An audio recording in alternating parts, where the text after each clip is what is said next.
50º dia da nossa jornada da leitura bíblica e nós vamos ler os capítulos 15 e 16 da primeira carta aos Coríntios, finalizando então essa carta e logo daremos início à segunda carta aos Coríntios através do capítulo, lendo o capítulo 1.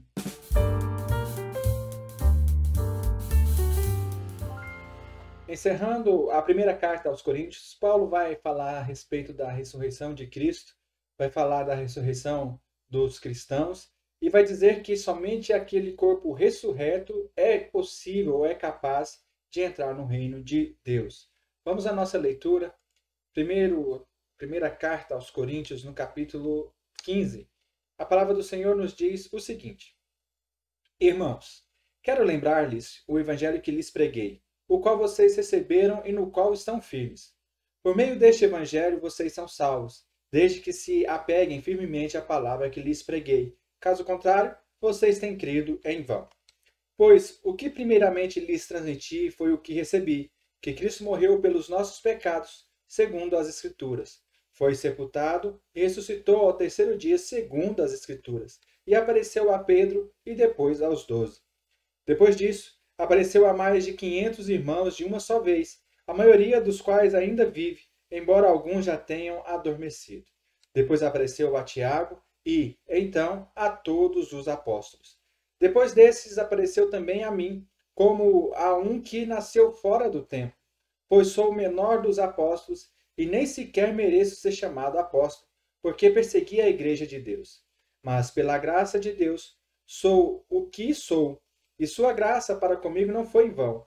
Antes, trabalhei mais do que todos eles. Contudo, não eu, mas a graça de Deus comigo. Portanto, quer tenha sido eu, quer tenha sido eles, é isso que pregamos, e é isso que vocês creram.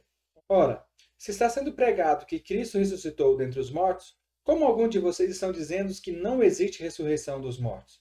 Se não há ressurreição dos mortos, então nem mesmo Cristo ressuscitou. E se Cristo não ressuscitou, é inútil a nossa pregação, como também é inútil a fé que vocês têm. Mais que isso, seremos considerados falsas testemunhas de Deus, pois contra ele testemunhamos que ressuscitou a Cristo dentre os mortos. Mas se de fato os mortos não ressuscitam, ele também não ressuscitou a Cristo.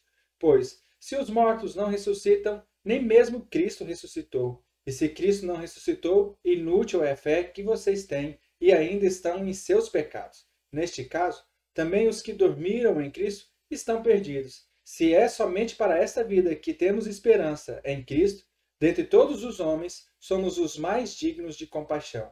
Mas, de fato, Cristo ressuscitou dentre os mortos, sendo as primícias dentre aqueles que dormiam. Visto que a morte veio por meio de um só homem, também a ressurreição dos mortos veio por meio de um só homem. Pois da mesma forma como em Adão todos morrem, em Cristo todos serão vivificados.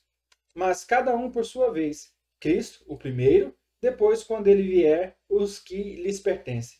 Então virá o fim, quando ele entregar o reino a Deus, o Pai, depois de ter destruído todo o domínio, autoridade e poder, pois é necessário que ele reine até que todos os seus inimigos sejam postos debaixo dos seus pés. O último inimigo a ser destruído é a morte, porque ele tudo sujeitou debaixo dos seus pés. Ora, quando se diz que tudo lhe foi sujeito, fica claro que isso não inclui o próprio Deus, que tudo submeteu a Cristo. Quando, porém, tudo lhe estiver sujeito, então o próprio Filho se sujeitará àquele que todas as coisas lhe sujeitou, a fim de que Deus seja tudo em todos. Se não há ressurreição, que farão aqueles que se batizam pelos mortos? Se absolutamente os mortos não ressuscitam, por que se batizam por eles? Também nós, porque estamos nos expondo a perigos todo o tempo? Todos os dias enfrento a morte, irmãos. Isso digo pelo orgulho que tenho de vocês em Cristo Jesus, nosso Senhor. Se foi por meras razões humanas que lutei com feras em Éfeso, que ganhei com isso? Se os mortos não ressuscitam, comamos e bebamos, porque amanhã morreremos. Não se deixe enganar. As más companhias corrompem os bons costumes. Como justos, recuperem o bom senso e parem de pecar, pois alguns há que não têm conhecimento de Deus. Digo isso para a vergonha de vocês. Mas alguém pode perguntar: como ressuscitamos os mortos?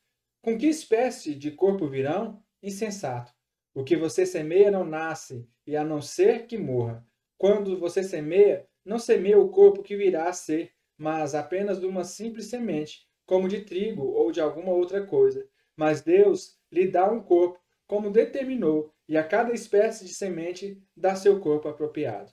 Nem toda carne é a mesma coisa. Os homens têm uma espécie de carne, os animais têm outra, e as aves têm outra, e os peixes outras.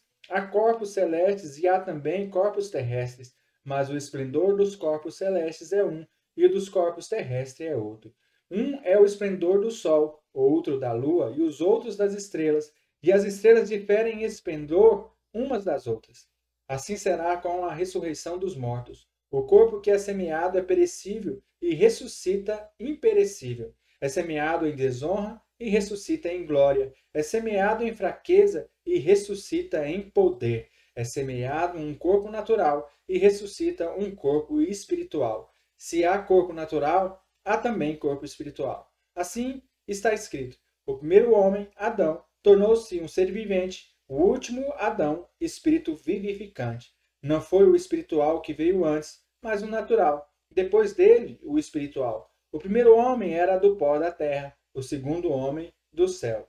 Os que são da terra são semelhantes ao homem terreno, os que são do céu ao homem celestial. Assim como tivemos a imagem do homem terreno, teremos também a imagem do homem celestial. Irmãos, eu lhes declaro que carne e sangue não podem herdar o reino de Deus, nem o que é perecível pode herdar o imperecível. Eis que eu lhes digo um mistério: nem todos dormiremos, mas todos seremos transformados. Num momento, num abrir e fechar de olhos, ao som da última trombeta, pois a trombeta soará, os mortos ressuscitarão incorruptíveis e nós seremos transformados.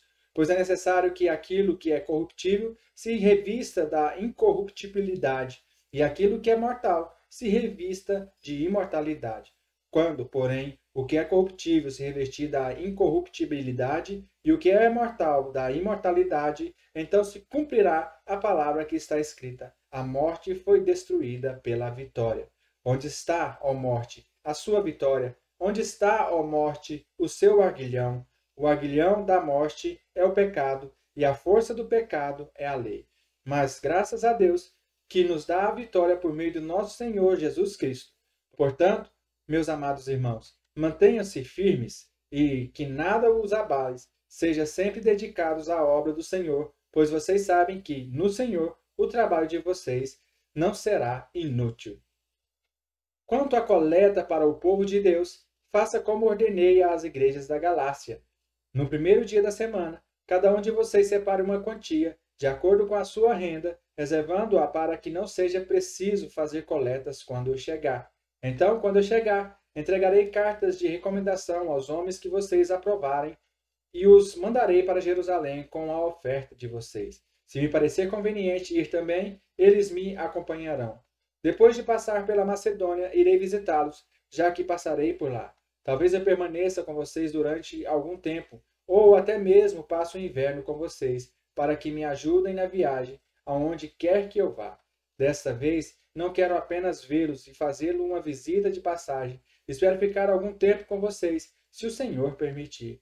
Mas permanecerei em Éfeso até o Pentecoste, porque se abriu para mim uma porta ampla e promissora, e há muitos adversários. Se Timóteo for, tomem providência para que ele não tenha nada que temer enquanto estiver com vocês, pois ele trabalha na obra do Senhor, assim como eu. Portanto, ninguém o despreze. Ajudem-no a prosseguir a viagem em paz, para que ele possa voltar a mim. Eu o estou esperando juntamente com os irmãos. Quanto ao irmão Apolo, insisti que fosse visitar vocês, juntamente com os irmãos. Ele não quis de modo nenhum ir agora, mas irá quando tiver boa oportunidade.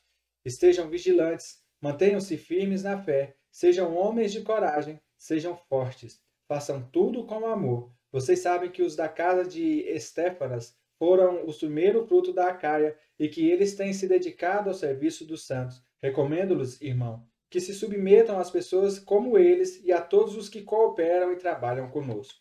Alegrei-me com a vinda de Estéfanas, Fortunato e Acaico, porque eles supriram o que estava faltando da parte de vocês. Eles trouxeram alívio ao meu espírito e ao de vocês também. Valorizem homens como estes. As igrejas da província da Ásia enviam-lhes saudações. Áquila e Priscila os saúdam afetuosamente no Senhor, e também a igreja que se reúne na casa deles. Todos os irmãos daqui lhe enviam saudações. Saúdem uns aos outros com um beijo santo. Eu, Paulo, escrevi essa saudação de próprio punho. Se alguém não ama ao Senhor, seja amaldiçoado. Vem o Senhor. A graça do Senhor Jesus esteja com vocês. Recebam o amor que tenho por todos vocês em Cristo Jesus. Amém. Aleluias. Vamos agora dar início à nossa leitura da segunda carta aos Coríntios, no qual nos diz o seguinte. A palavra do Senhor nos diz assim: Paulo, apóstolo de Cristo Jesus pela vontade de Deus, e o irmão Timóteo, à igreja de Deus que está em Corinto, juntamente com todos os santos de toda a Acaia. A vocês, graça e paz da parte de Deus nosso Pai e do nosso Senhor Jesus Cristo. Bendito seja o Deus e o Pai de nosso Senhor Jesus Cristo, Pai das misericórdias e Deus de toda consolação, que nos consola em todas as nossas tribulações, para que, com a consolação que recebemos de Deus, possamos consolar os que estão passando por tribulações. Pois assim, como os sofrimentos de Cristo transbordam sobre nós, também por meio de Cristo transborda a nossa consolação. Se somos tribulados, é para a consolação e salvação de vocês. Se somos consolados, é para a consolação de vocês, a qual lhes dá paciência para suportarem os mesmos sofrimentos que nós estamos padecendo. E a nossa esperança em relação a vocês está firme, porque sabemos que, da mesma forma como vocês participam dos nossos sofrimentos, participam também da nossa consolação. Irmãos, não quero que vocês desconheçam as tribulações que sofremos na província da Ásia, as quais foram muitas além da nossa capacidade de suportar, ao ponto de perdermos a esperança da própria vida. De fato, já tínhamos sobre nós a sentença de morte, para que não confiássemos em nós mesmos, mas em Deus, que ressuscita os mortos. Ele nos livrou e continuará nos livrando de tal perigo de morte. Nele temos colocado a nossa esperança de que continuará a livrar-nos, enquanto vocês nos ajudam com suas orações. Assim, muitos darão graças por nossa causa, pelo favor a nós concedido em resposta a orações de muitos. Este é o nosso orgulho. A nossa consciência dá testemunho de que nós temos conduzido no mundo, especialmente em nosso relacionamento com vocês, com santidade e sinceridade provenientes de Deus, não de acordo com a sabedoria do mundo, mas de acordo com a graça de Deus. Pois nada lhes escrevemos que vocês não sejam capazes de ler ou entender.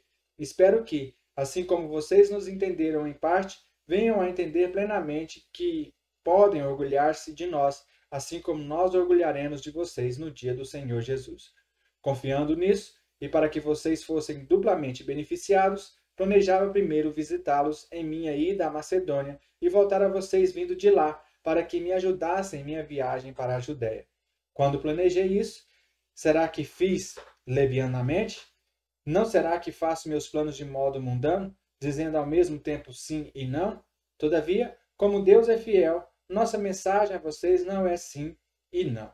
Pois o Filho de Deus, Jesus Cristo, pregando entre vocês, por mim e também por Silvano e Timóteo, não foi sim e não, mas nele sempre houve sim. Pois quantas forem as promessas feitas por Deus, tantas tem em Cristo o sim. Por isso, por meio dele, o Amém é pronunciado por nós para a glória de Deus. Ora, é Deus que faz que nós e vocês permaneçamos firmes em Cristo.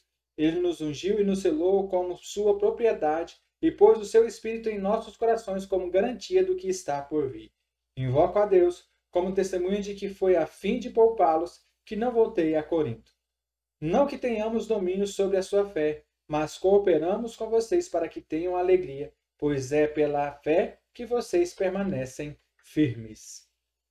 Aleluias. Finalizamos então o nosso 50º dia da jornada da leitura bíblica, finalizando a primeira carta ao livro, a primeira carta, melhor dizendo, aos Coríntios, e iniciando a segunda carta do apóstolo Paulo aos Coríntios.